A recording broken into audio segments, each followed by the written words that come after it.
Hit it, Cal. I thought you were going first. I'm going first.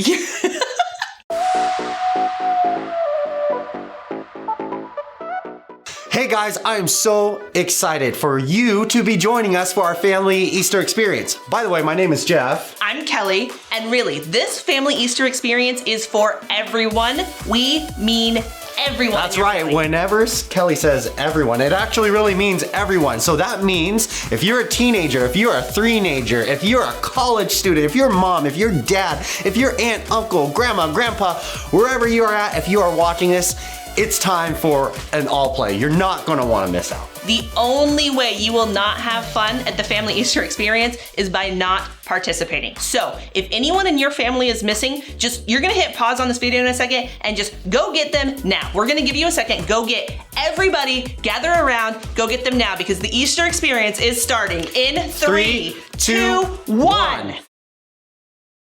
Easter, a time for fake grass, plastic eggs, these things, chocolate bunnies, and people dressed as bunnies. And then there are the weird parts of Easter, like fake grass, plastic eggs, these things, chocolate bunnies, and people dressed as bunnies, which is interesting. But what does all this stuff have to do with Easter? And if this holiday is about more than candy and wearing uncomfortable clothes to church and lunch with your relatives, what makes Easter happy? All right, when we're talking about Easter, first we're gonna talk about something kind of serious. I believe there are only two kinds of people in the world. There are people like that who love these little things, and there are people like me who think they're disgusting. Why would you do that? Why would you think they're gross? They're like this grainy, weird sugar. Like they don't like you chew them forever. Oh, they're so cute though. You just want to like take it as your pet. Yeah, not eat it. Do you have peeps as pets at home? Well, I will now. You will now. Okay, cool. Listen, focus. Okay, Focus, Jeff. sorry. Okay, here's what we're gonna do. Your family is going to have your first ever annual Easter peep jousting tournament. So here's what we need. Okay. We need 2 teams, right? Put your family into 2 teams right now. Separate, go ahead, 2 teams, figure it out. Okay, 2. Now, each team is going to get a peep. If you don't have peeps, that's perfectly fine. You could also use like a large marshmallow. That'll work just as great, but you're gonna take a peep, and then here's what you're gonna do first. First thing you gotta do is you need to take a marker and decorate your peep. Like you could give it like a mustache, like maybe like some eyebrows, whatever, decorate your peep. I mean, you don't have to, but it's more fun. We're having fun here. You could probably name your peep too, right? What would you name your peep, Jeffrey? Darth Vader. That's not very original. Well, I just know that it would win because it's Darth Vader. It's the most powerful. Anyway, go ahead. What if I name mine Ray? Oh my gosh, don't even get me started on that. Okay, let's keep going. Take your peep, okay? You're gonna take your peep. You are going to get a toothpick that I cannot find. Can you get me a toothpick, Jeff? Oh, yeah, sure. Oh, yeah, right here. I got one right here. Thank you. Okay, you're gonna get a toothpick. You're gonna put your toothpick in your peep, just like that. Do you have a toothpick in your peep? I do. Okay, next thing you're gonna do, right? Darth Vader versus Ray, because apparently that's how this is going down. You're gonna put your peeps on a microwave safe plate.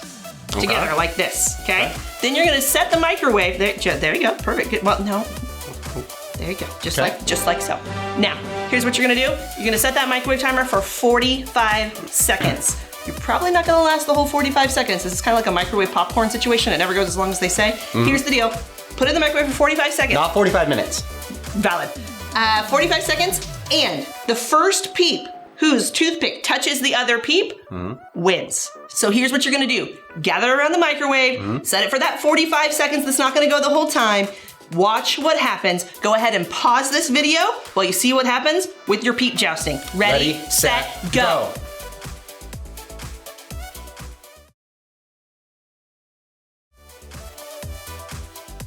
Okay, so how'd it go? Who won?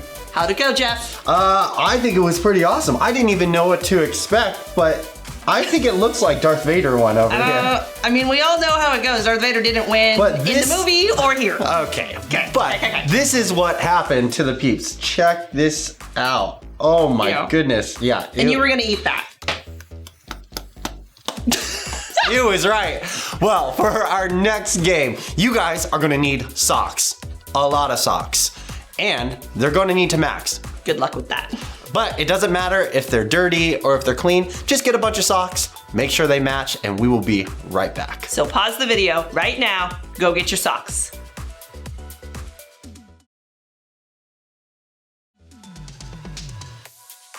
All right, you got your socks, you got your laundry basket. Here's how it's gonna work. You're gonna take your socks, you're gonna mix them all up in a pile and put them on one side of the room. Okay, you got some nice Baby Yoda socks there, Jeff. I do, Baby Yoda. He's known as the child. So, you are gonna take your socks that are on the other side of the room. Here's how the game works. Everyone has 60 seconds to find a matching pair of socks, ball them up together, you know, like say, an Easter egg, and then you're gonna try and toss them across the room into the laundry basket. The person who gets the most socks into the laundry basket in 60 seconds wins. So in just a second, you can pause this video again to get everything ready, and then we've got a 60-second timer for you. So ready, 3, 2, 1, pause.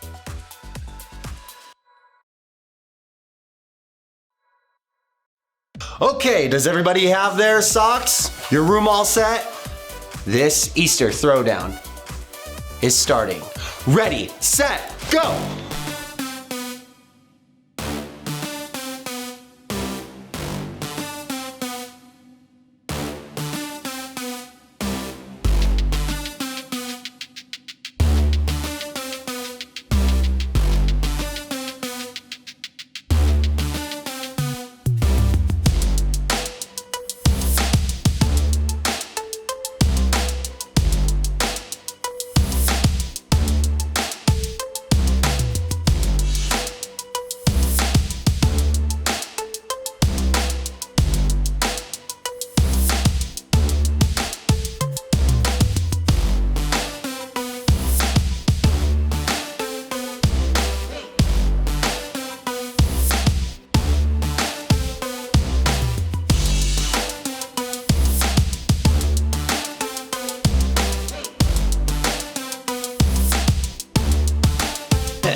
Okay, who won? Who was victorious in the Easter basket throwdown?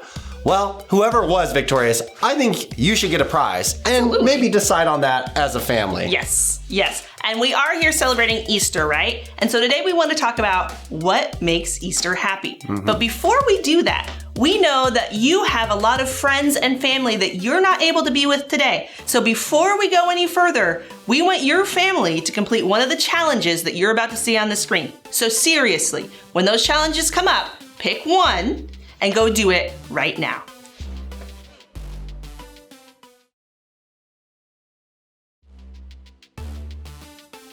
Oh, I'm just shooting some texts off to some friends just saying Happy Easter. Well, looks like you got some texts from some people saying Thanks, Happy Jeff. Easter as well. That's so nice! I know. We're also hashtagging Easter with Beach Cities. You know, we're getting Happy Easter from our friends and our family members. And even though Easter looks a little bit differently this year because of certain circumstances, it's still a happy Easter. And it's happy because of what happened thousands of years ago. It's the most powerful story that's ever been told. And yet it's so simple, it can even be told with laundry. In the beginning, God created everything. He formed people in His very own image. But then, we turned away from God. Sin entered the world, like a dark stain. Still, God loved us so deeply that He made a plan to rescue us. At just the right moment, God sent His very own Son, Jesus, to live among us. Jesus healed hearts, and minds, and bodies. Thousands gathered to hear Him teach. Instead of giving lots of new rules, Jesus turned things upside down by making it simple. Love God, love others. After 3 years of traveling and teaching, Jesus and His disciples entered Jerusalem to celebrate the Passover feast. Huge crowds gathered to welcome Him. But while the crowds cheered for Jesus, the religious leaders made plans to arrest Him. He was turning their world upside down, and they wanted Him gone. As Jesus celebrated the Passover meal with His friends, He told them that He would be leaving. but would return. His friends didn't understand. That night, one of Jesus' followers, Judas, led soldiers to arrest him. The religious leaders gave Jesus a fake trial and then sent him to Pilate, the Roman governor, who could have him killed. Pilate found Jesus had broken no law and tried to release him. But a mob called for Jesus to be killed. Pilate gave in and handed Jesus over to the Roman soldiers.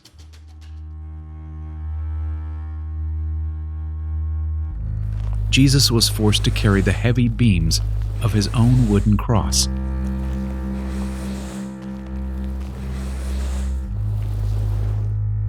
On a hill called Golgotha, the soldiers nailed Jesus' hands and feet to the rough wood. The soldiers and people who passed by laughed and mocked him. But from the cross, Jesus asked God to forgive them. Finally, Jesus called out, "It is finished." Then he died. The earth shook. Rocks split open. Even the soldiers cried, "Surely he was the Son of God." One of Jesus' followers took his body and placed it in a tomb cut from the rock. A huge stone blocked the entrance. Jesus' friends were devastated. They had believed that Jesus was the one God promised, the one who would rescue them, but now he was gone. Their whole world had turned upside down. Jesus' friends stayed hidden in fear for 3 days. But early Sunday morning, Mary Magdalene, a close friend of Jesus, hurried to the tomb. She planned to anoint Jesus' body with special spices. As Mary neared the tomb, she saw the stone had been rolled away. The tomb was empty. Mary turned to see a man standing near. She didn't recognize him until he said, "Mary." It was Jesus, alive. Jesus told her, "Do not hold on to me. I have not yet ascended to the Father. Instead, go to those who believe in me." Jesus, God's Son, became like us to lay down his life. Through God's power, he defeated death for all of us, and sin was washed away. One day, he's promised to return, so we can live with him forever.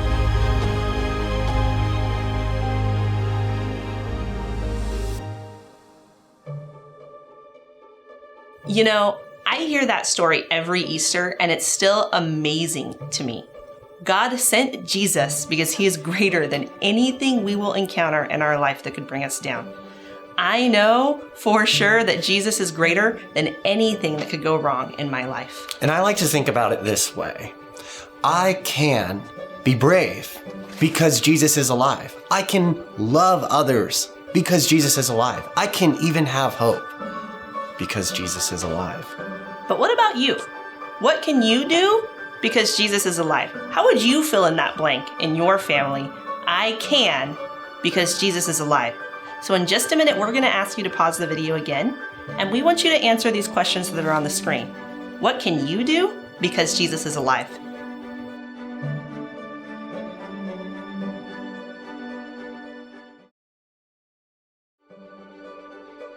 I love being able to take the time and have moments where we have conversations just like this. When we take the time to look back and see what God has done in the past, it gives us the strength to maybe deal with some things that are currently going on in our present situation. And we hope that you're able to make some happy Easter memories together with your family.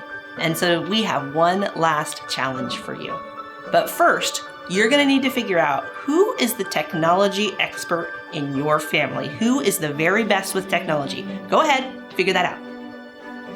Okay, as soon as this video is over, we would love for you guys to take a family Easter photo. You can dress up. You can be in your PJs. You could be wearing your Sunday best, whatever it is. If you guys want to take a serious photo, smiling, or do those weird filters where it gives you bunny ears or makes you look like a silly animal, you can go ahead and do that. No matter how you take your photo, we want to see it. Take that photo, post it wherever you post things, and hashtag it with Easter with Beach Cities. Because church family, even though we can't be all together today, we are all together today. Isn't that the point of Easter? That as one church family, we are celebrating what Jesus did on the cross for us. And that's what makes it a happy Easter. No matter what happens in our lives, God is faithful and we can have hope. So we hope as you make happy memories today that you remember that. Happy Easter, everyone. Happy Easter.